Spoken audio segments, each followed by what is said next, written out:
বিসমিল্লাহির রহমানির রহিম। আসসালামু আলাইকুম। আমি ফকির সায়েম ফ্লাইং ফিশ 007 চ্যানেলের পক্ষ থেকে আমার সকল মৎস্য চাষি, প্রাণী পালক এবং শুভনু অধ্যায়ীদের অনেক অনেক শুভেচ্ছা অভিনন্দন জানিয়ে আজকের পর্ব শুরু করছি। তো আজকে আমরা খুব শর্ট সময়ের ভিতরে আমরা জুপ্লান্টন তৈরির দুটো প্রক্রিয়া নিয়ে, ইফেক্টিভ প্রক্রিয়া নিয়ে আমরা আজকে আলোচনা করব। কারণ পর্যাপ্ত পরিমাণে জুপ্লান্টন আমাদের পুকুরে এই সময়টায় আমাদের ধরে রাখতে হয়। কারণ বর্ষার মৌসুমে যখন প্রাকৃতিক পরিবেশটা একটু ঠান্ডা থাকে, ওয়েদারটা যখন ঠান্ডা থাকে, তখন আমাদের মাছের খাদ্য গ্রহণের মাত্রাটা, চাহিদাটা অনেক বেশি বেড়ে যায়। অন্য অন্য সময় আমরা সাধারণত যতটুকু পরিমাণ যে খাদ্য প্রদানের যে পার্সেন্টেজটা হিসাব করে আমরা দিয়ে থাকি, কিন্তু এই সময়টা এই পার্সেন্টেজটা হিসাব করা যায় না। কারণ মাছের খাদ্য গ্রহণের চাহিদাটা বেশি, মাছকে খুব বেশি পরিমাণে খাবার দিতে হয়। এবং এই সময়টায় ওয়েদারটা যেহেতু কখনো ঠান্ডা কখনো গরম, সেক্ষেত্রে আমাদের ফাইটোপ্লাঙ্কটন এবং জুপ্লাঙ্কটন এর একটা বড় ভলিউমে এটা ক্রাশ করে। আমরা চাইলেই সেটাকে ওরকম তৈরি করতে পারি না এবং সেটা ধরেও রাখতে পারি না।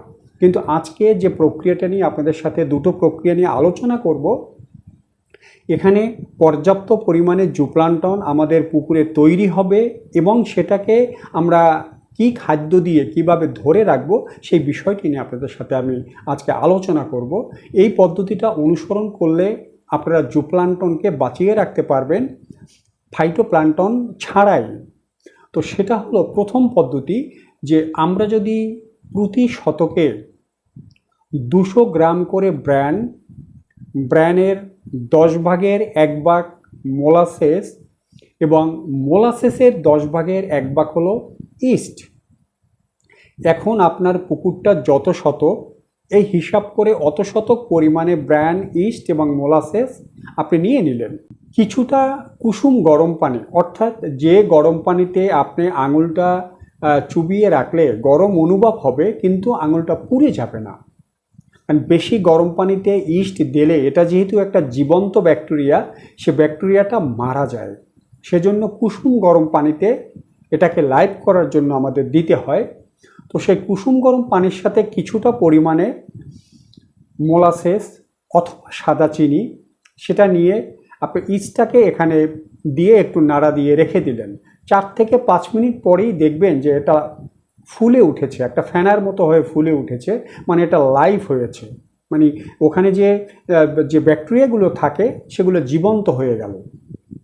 এখন আপনার পুকুরের শতক অনুসারে যত কেজি আপনি ব্র্যান্ড নিয়েছেন এবং যতটুকু মোলাসেস নিয়েছেন, ঠিক ব্র্যানের 3 থেকে 4 গুণ বেশি পানিটা অবশ্যই আপনি যে পুকুরে দিবেন সেই পুকুরের পানি, কোনো টিউবওয়েলের পানি না।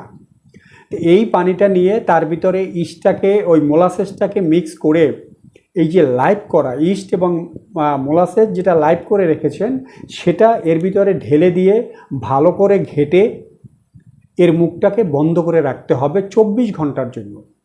24 ঘন্টা পরে এখানে ব্র্যানের যে অংশটা, এটা ভিজে তলানিতে এটা জমে যাবে। উপরের যে ফ্রেশ পানিটা, সে লাল রঙের পানিটা, এই পানিটাকে একটা পাত্রে নিয়ে আপনার পুকুরে ছিটাতে যতটুকু পরিমাণ পানি লাগে অতটুকু পুকুরের পানিটাই নিয়ে সারা পুকুরে আপনি ছিটিয়ে দিলেন। এখন যতটুকু পানি আপনি আপনার ড্রাম থেকে, অর্থাৎ এই ফার্মেন্টেশনের ড্রাম থেকে নিলেন, অতটুকু বা তার চেয়ে একটু বেশি পানি আবার ড্রামে এই পুকুর থেকে দিয়ে সেটাকে ঘেটে আবার আপনি ঢেকে রাখলেন। 24 ঘন্টা পরে পুরোটা ভালো করে ঘেটে একদম তলানি সহ পুরো অংশটা আপনি সারা পুকুরে আপনি ছিটিয়ে দিলেন। এটা ছিটিয়ে দিলেন, প্রথম দিন থেকেই আপনার পুকুরে এখন জুপ্লান্টন তৈরি হওয়া শুরু হয়ে গেল। তো এখন আপনার এই জুপ্লান্টনকে বেঁচে থাকার জন্য যে ফাইটোপ্লাঙ্কটন দরকার, সেটা তো আমাদের পর্যাপ্ত পরিমাণে নেই, আমরা করতে পারছি না। সেক্ষেত্রে আপনাকে প্রতি শতকে 1 থেকে 150 গ্রাম গরু অথবা মহিষের কাঁচা টাটকা যে গোবরটা, কোনো বাসি হলে চলবে না, টাটকা গোবরটা 1 থেকে 150 গ্রাম হারে এটা নিয়ে পানির সাথে, পুকুরের পানির সাথে একদম পাতলা করে লিকুইড করে গুলে এটা সারা পুকুরে ছিটিয়ে দিতে হবে। এটাই হবে জুপ্লান্টনের খাদ্য। বড় একটা অংশই এখানে বেঁচে যাবে, কারণ যেহেতু ওয়েদারের একটু পরিবর্তন, গরম ঠান্ডার কারণে কিছুটা তো ক্রাশ করবেই, কিন্তু একটা বড় ভলিউমে আপনার এই জুপ্লান্টনটা এখানে বেঁচে যাবে। তো এটা গেল আপনার প্রথম পদ্ধতি। দ্বিতীয় পদ্ধতিটা হলো শতকে 1 কেজি করে খড়।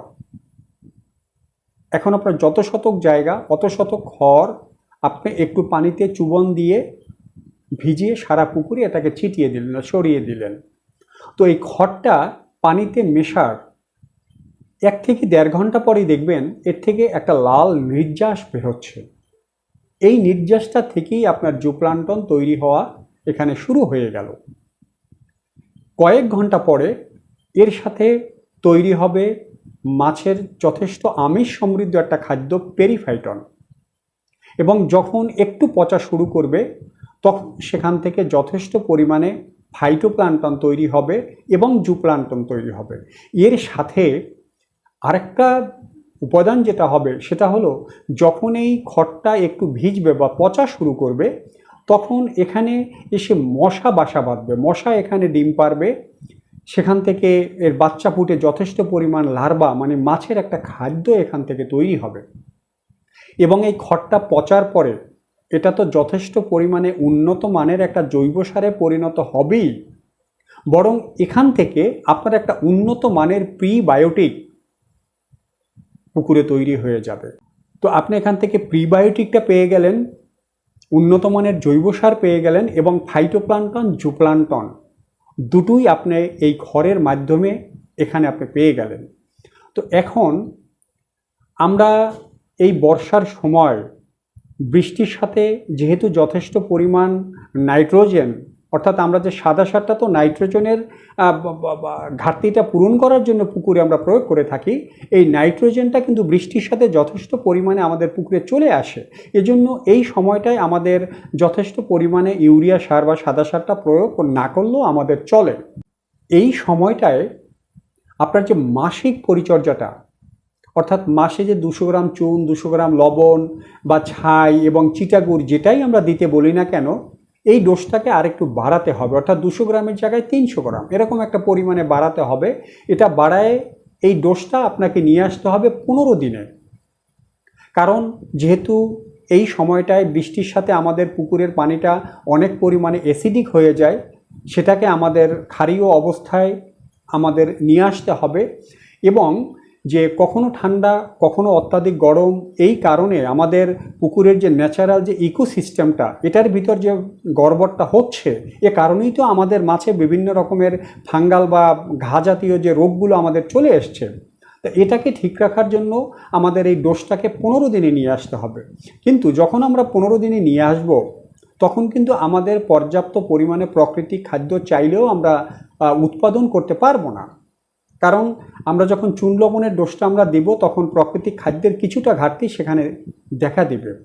তা এই জন্যই আমরা এই যে ব্র্যান্ড মোলাসেস ইস্টের যে প্রক্রিয়ার মাধ্যমে আমরা এই ব্র্যান্ড মোলাসেস ইস্টটা আমরা মাসে কমপক্ষে 2 বার, আমাদের মাছের পরিমাণটা একটু বেশি থাকে বা পানির উচ্চতাটা একটু বেশি থাকে, সেক্ষেত্রে আমরা এই ব্র্যান্ড মোলাসেসের ফার্মেন্টেশনের মাধ্যমে জুপ্লাঙ্কটন তৈরি করি। এটা আমাদের প্রতি সপ্তাহে করতে হবে। যদি আমরা এই ফার্মেন্টেশনটা 15 দিনে করি, তাহলে আমাদের প্রতি সপ্তাহে অন্তত প্রতি শতকে 20 থেকে 25 গ্রাম হারে মোলাসেস আমাদের পুকুরে প্রয়োগ করতে হবে। কারণ এই মোলাসেসটা দেওয়ার জন্য পুকুরে পর্যাপ্ত পরিমাণে অক্সিজেন সরবরাহের যে ব্যাপারটা, সেটা ধরে রাখবে, আমাদের পুকুরে অনেকটা বায়োফ্লক তৈরি হয়ে যাবে। এবং এই সময়টায় আপনারা চেষ্টা করবেন পুকুরে একটা প্রোবায়োটিক ব্যবহার করার জন্য। সেটা কোনো দামি প্রোবায়োটিক ব্যবহার না করলেও চলবে। আমার এই চ্যানেলে আপনার কলা, মিষ্টি কুমড়া, পেঁপে এ দিয়ে একটা প্রোবায়োটিক তৈরির একটা ভিডিও দেওয়া আছে, আপনারা ওটা দেখে চাইলে এভাবেও আপনারা খুব অল্প খরচে এই প্রোবায়োটিকটা তৈরি করতে পারেন। তো যদি আমরা একটা প্রোবায়োটিক তৈরি করে সে প্রোবায়োটিকটা পুকুরে আমরা প্রতি মাসে 15 থেকে 20 দিন পর পর সেটা পুকুরে প্রয়োগ করি, তাহলে আমাদের যে ন্যাচারাল ইকোসিস্টেম সেটাও ঠিক থাকবে, এবং মাছের ইমিউন সিস্টেমটাকেও ও ডেভেলপ করবে, যাতে আমরা বিভিন্ন রোগ ব্যাধি থেকেও এই সময়টায় আমাদের মাছকে আমরা নিরাপদ রাখতে পারবো। তো আশা করি এভাবে এই শর্টকাট দুটো মেথডে আপনারা পুকুরে পর্যাপ্ত পরিমাণে জুপ্লান্টন তৈরি করে আপনাদের মাছ চাষকে আপনারা এগিয়ে নিয়ে যেতে পারবেন। আপনাদের সাথে আবার দেখা হবে অন্য কোনো বিষয়, অন্য কোনো পর্বে। সে পর্যন্ত আপনারা ভালো থাকবেন, সুস্থ থাকবেন, নিরাপদ থাকবেন। Safety first. আল্লাহ হাফিজ।